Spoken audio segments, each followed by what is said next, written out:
Hi everyone. So now we are planning to discuss the mediator design pattern. So mediator design pattern belongs to behavioral category of design patterns, wherein it focuses on how to optimize the interactions that happen between different classes. So mediator is a guy who reduces the complexity of the communications that happen between different classes. So in a huge project, we have n number of different classes which communicate with each other, and their communication becomes bit complex. So if you want to reduce the complexity of the communications that's happening between different classes, then mediator is the answer for you. So mediator is a one in which we design an intermediary object to decouple many peers. I repeat, in mediator, we design an intermediary or a guy who sits intermediate to decouple many peers. So instead of one class talking to all other classes and vice versa, instead of having the mass out of all the communications between different classes, there is a mediator, a new class that's being defined. And the classes communicate to mediator instead of communicating with each others directly. So they just communicate to mediator, and mediator controls the communication between different classes. Okay, so this is the UML diagram that I have. So this is a colleague is a class, and I have concrete colleague 1, concrete colleague 2. Now these are the different concrete colleague classes which inherit from colleague. So instead of concrete colleague 1 talking to concrete colleague 2 directly, and similarly concrete colleague 2 talking to concrete colleague 1 directly, both these guys talk to mediator, and mediator directs the communication to the respective concrete classes. Okay, so I'll show you a simple diagram here that will make things very easy. So let's see this diagram. So in this diagram, I have a main class. I have a main function which talks to 4 different clients: first client, second client, third client, and fourth client. But what's messy over here is each client talks to all different clients. For example, the first client talks to second client, first client talks to third client, first client talks to fourth client. So first client talks to second, third, and fourth. Similarly, second client talks to first, third, and fourth. Similarly, third client talks to fourth, second, and first. And fourth client talks to first, second, and third. So in short, each client who is sitting over here talks to all other clients. So first client is talking to second, third, and fourth. Second is talking to first, third, and fourth. Third is talking to fourth, second, first, and fourth is talking to first, second, third. So each class sitting here talks to each other clients. I repeat, each client speaks to each other client. So this is a mess created. So a lot of mess created here because each class in your program is talking to each other classes in the network. So if you just see, this is a mess created out of here. To reduce this mess,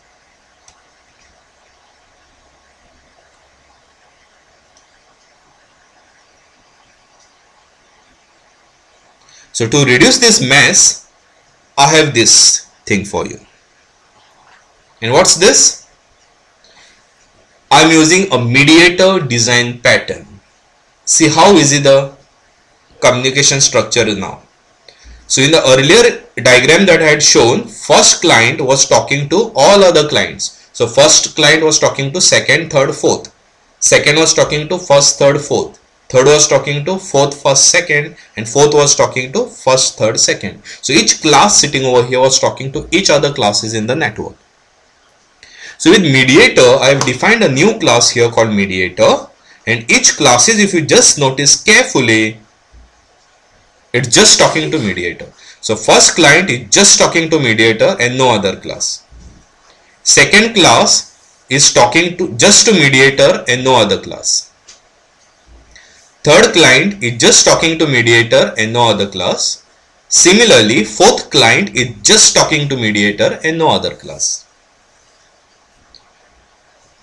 So the mess that was created by each class communicating with each other classes in the network is totally resolved by each class just talking to mediator.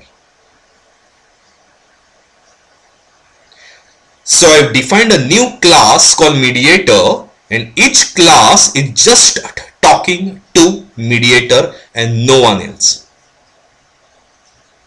I've introduced a new class called mediator, and each client is just talking to mediator, and mediator takes care how to transfer that to other clients. And main function is talking to first client, second client, third client, fourth client, and a mediator. So if I compare this with the earlier mess that I had, main was talking to first, second, third, fourth clients, and each client sitting here was talking to all other clients. So to reduce this mess, how did we solve this problem? We solved this problem by including a mediator. It's an intermediary class, and all the clients are just talking to mediators. So all this mess is removed, and main is along with main talking to all four clients. It's also talking to mediator now.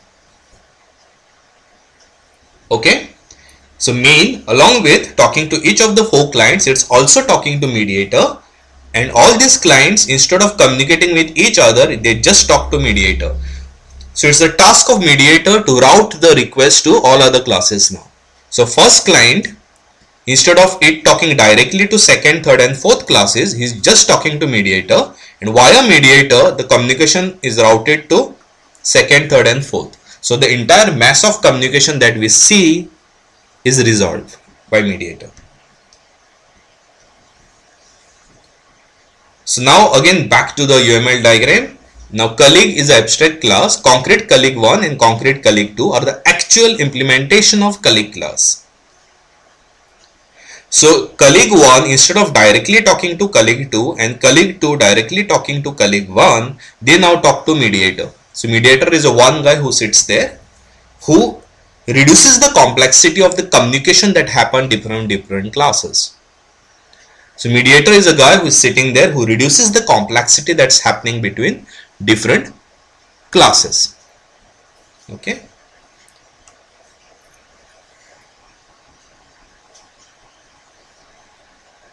So just to get more insights on the mediator, for mediator we need to define an object that encapsulates how a set of objects interact. So let's focus on this diagram and let's discuss more on that. So mediator is an object that encapsulates how a set of objects interact. So this encapsulates how this set of objects interact.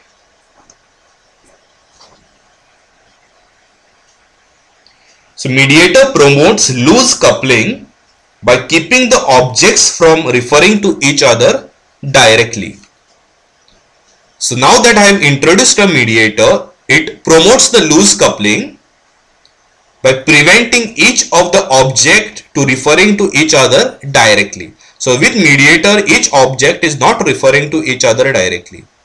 Without mediator, we saw that each object was talking to each other objects directly, right? Each object was talking to each other objects directly before mediator.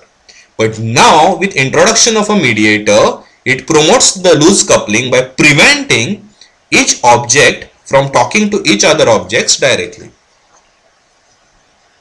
And it lets you to vary their interaction independently. So we need to design an intermediary to decouple many peers. And what's that intermediary? Mediator. So mediator is an intermediary that we need to design to decouple many peers. So this promotes many-to-many relationship between interacting peers. So the problem statement is we want to design a reusable components, but dependencies between the potentially reusable pieces demonstrates a SIGFATI code. So there are two important points to notice. The first is a mediator class is independent of all the other classes. I repeat, mediator class is independent of all other classes. In other words, we can use a mediator class in any project without changing it and without even including any other header files. In other words, we can use a mediator class in any other project without even changing it or without even including any other header files. Second important point to be noted is all our clients are dependent only on the mediator. All our clients are dependent only on the mediator and they do not know anything about each others. That means that they do not physically depend on any other clients. So the first client, second client, third client and fourth client, they just talk to mediator. They just know about existence of mediator. And then they don't depend directly on the other clients in the network. So if you want to use these clients in any other project, then the only dependency involved is the mediator class, which itself is very useful and independent of any other classes, right? So the only class to which these clients depend on is the mediator, and it doesn't depend on any other clients. So that makes the entire network very, very simple to use. So the diagram clearly shows here that all our four clients only depend on the mediator, and our main program depends not only on mediator but all our four clients, right? Each of the clients depend only on the mediator, and the main function not only depends on the four clients but it also depends on mediator. So this diagram clearly shows that using mediator not only improves the logical design of your program, but it also improves the physical design of your program too. So it not only improves the logical design of your program, but it also improves the physical design of your program too. So now here is the program that I am going to consider to explain you all a mediator design pattern.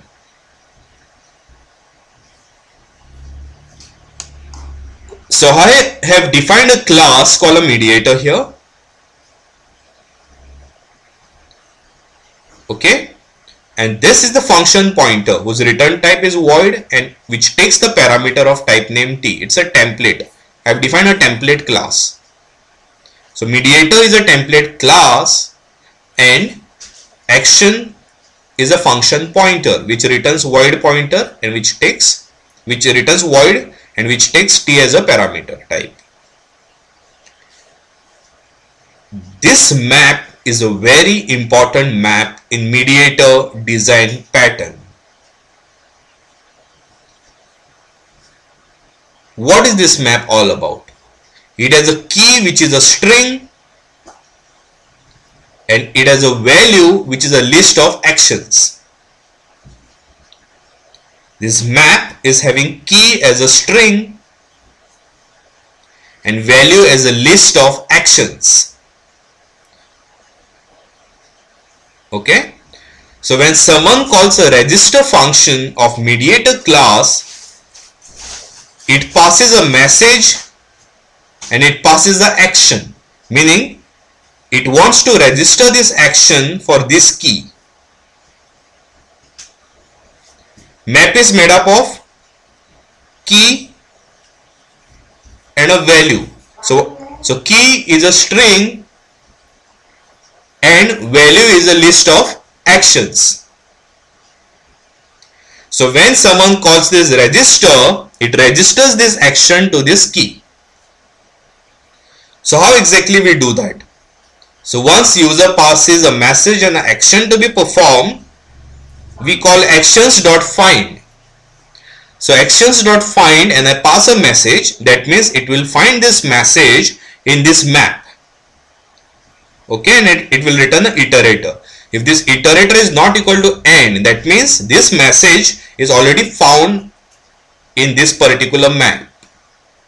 So if iterator is not equal to n, meaning this message is found as a key in this map. If that's the case, just append this action to the list for which this message is the key. I repeat, what we do is we find this message inside this map. If the iterator is not equal to n, meaning this message is found as a key in this map. So if this message is found as the key in this map, whatever action that is passed from outside, just append it to the list. If this message is not found in this map, then what we do is we create a new list and we insert this action inside this list. And we insert this entry in the map whose key is the message and whose value is the new list that we created containing an action item in it. Okay, so I'll explain this again. If someone calls a register function, in short, we are adding this action to this map with key equal to message. When someone calls register function, we add this action to this map with key equal to this message. So we try to find if this key message is already there in the map. If this message is found as a key inside this map, then I just push this action in the list. If this message is not found as a key inside the map, then I create a new list containing this action and I add that to a map. So I add to this map with key as this message and the value as this list.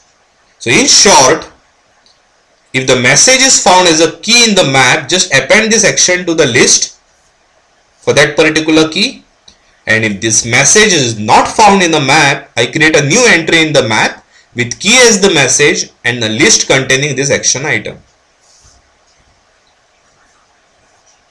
So this register just adds this action to a list matching the key message.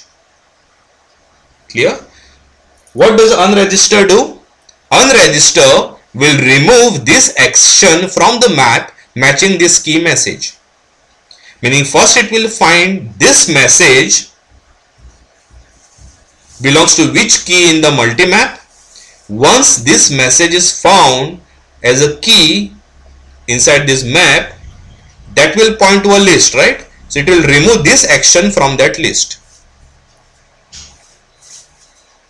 It will remove this action from the list. So unregister removes this action from the list pointed by key message. I repeat, unregister removes the action from the map pointed by key message. Clear? So register will add this action to the map with key message. Unregister will remove this action from the map with key message. I repeat, register will add this action to the map with key equal to this message, and unregister will remove this action from the map with key equal to this message. So this is just about adding an entry to a map and removing an entry from a map. As simple as that. Now that is a send function. What does it do? It takes a message from the user and it takes the parameter. So it searches this message in the map. Okay, it searches this message in this map. So as soon as I get it, what do I do? Then I iterate through all the elements in the list pointed by this key. We iterate through all the elements in the map pointed by this key. So So for one key, there is a list of actions available in the map. For one key, there is a list of actions available in the map. So I find a map entry having this message as the key. So as soon as I get this message as the key in this map, I'm going to get a list of actions. So for the list of actions, what I do is I just call the function action and I pass the param to it. I just call this function action and I pass param to it. Simple. Now that I have a mediator class defined, now this is the first client. So this first client contains an object called mediator. So I've defined a templated mediator. So I'm using a mediator with string type. And what am I doing here? So this is the constructor. There is one constructor which doesn't accept anything. There is a second constructor which accepts the mediator. And there is a function called notify. And there is a function called send messages. Now let's see how this works. So let's focus on the first constructor. It accepts the mediator and sets it to the mediator variable.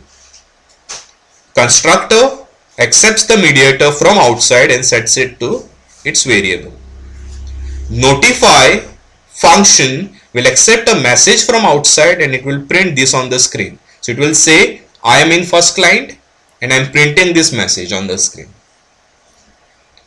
Notify will accept a message from outside and it will print this on the screen. So it will print first client and it will print this message on the screen. What send messages does? Send messages function of this class will call send message of mediator. It will call send message of mediator and it will pass these two parameters. First parameter is the key that I need to search in the map, and second is what action to perform. It will print this guy. So this is a message that I am passing, right? So I am calling send two times, meaning for key 1 it will pass this message, for key 2 it will pass this message. Okay. So in the main, what am I doing? In the main, I have a mediator object and I am calling register. So I am register and passing 1. So 1 will be a key created in the map and whose value will be notify function of first client. So I am defining a map. So map is already inside a mediator. So register function will add 1 as a key in that map and notify function of first client will be the value. Then I am calling register with again 1 as a key and notify function of second client as a value. That means current state of the map will be 1 will be the key of the map and value will be notify function of first client and notify function of second client. The current state of the map is key will be 1, value will be notify function of first client and notify function of second client. Then I am calling register with 2 as a key. That means a key 2 will be added to a map whose value will be notify function of second client. So what is the current state of the map? Can you all imagine? The first key of the map will be 1 whose value will be notify function of first client and notify function of second client. Second entry in the map will be key will be 2 and whose value will be notify function of second client. Okay, so I have created a mediator here. So a map is already created by register functions. Then this mediator that I have created here I am passing to the constructor of first client.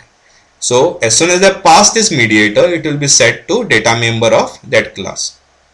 Similarly, I pass this mediator to the object of second client. Just like a first client, there will be a second client which I didn't write here for the simplicity. So I pass the same mediator to the second client as well. Now what I do is, using the first client object, I call it send messages. So it will come here, and what am I doing? I am calling mediator.send.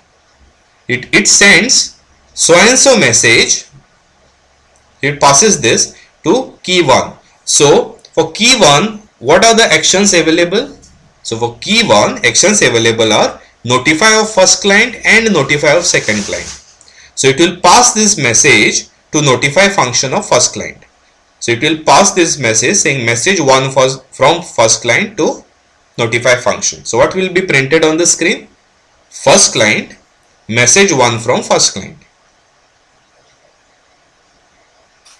Now since this key 1 also have notify function of the second client, it will also call notify function of the second client and it will pass the same message there also. So it will print on the screen second client, message 1 from first client. So in the map, 1 is the key and value is notify function of the first client and notify function of the second client. So when I call mediator send, what does it do? It searches for this key in the map and then it passes this for each of the actions, right? So it will call notify of first client. So it will print first client and it will print this message that it gets from outside, that is this.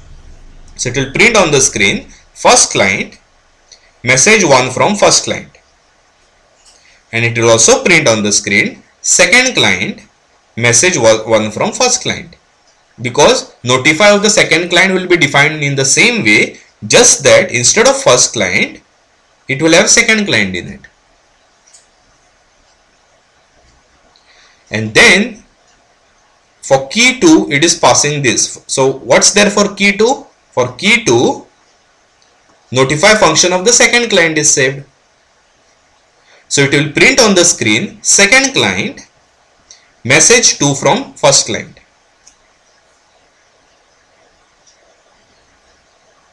Understood?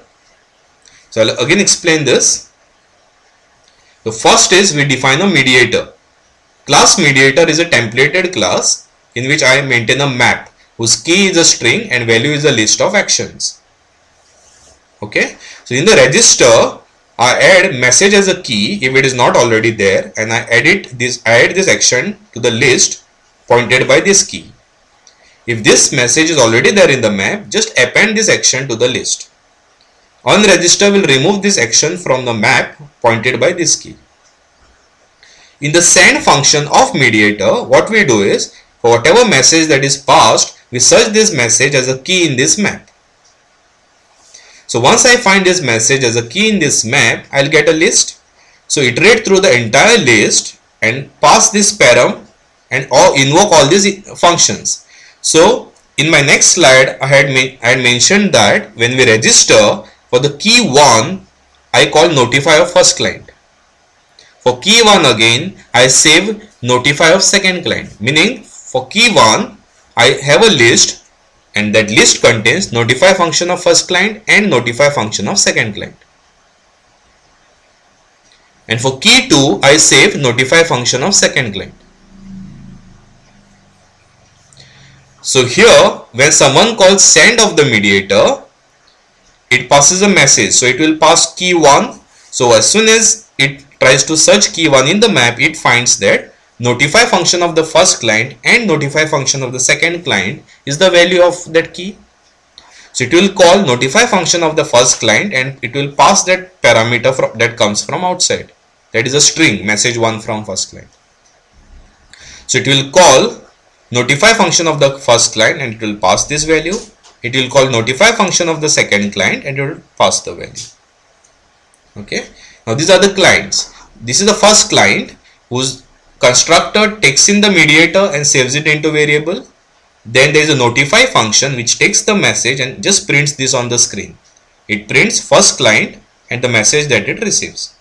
The send messages which does so and so thing that will come to after I explain main. In the main, I create a mediator object. I call a register. With register, what I am saying is, for key 1, I am inserting notify function of first client. I am assigning address of notify function here. For key 1, I am assigning notify function of second client. So we have already seen a register function. Since key 1 is already there, it will append notify function of second client to as a new element in the list followed by notify function of first client. So for key 1, I am having two values, notify function of first client and notify function of second client. And for key 2, I have notify function of second client only. Then whatever mediator object I created, I pass it to first client, I pass it to second client. With this, it will assign it to its respective data members. Then I call first client dot send messages. So it will come here, and I am calling mediator dot send. So it will search this key 1. So key 1 contains notify function of first client and notify function of second client. So to that function, I am passing this message now. Okay. So message 1 from first client is passed as parameter to notify function.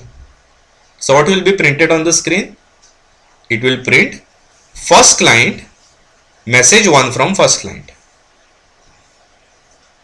But since key 1 of the mediator map have two values, it will also print on the screen second client message 1 from first client.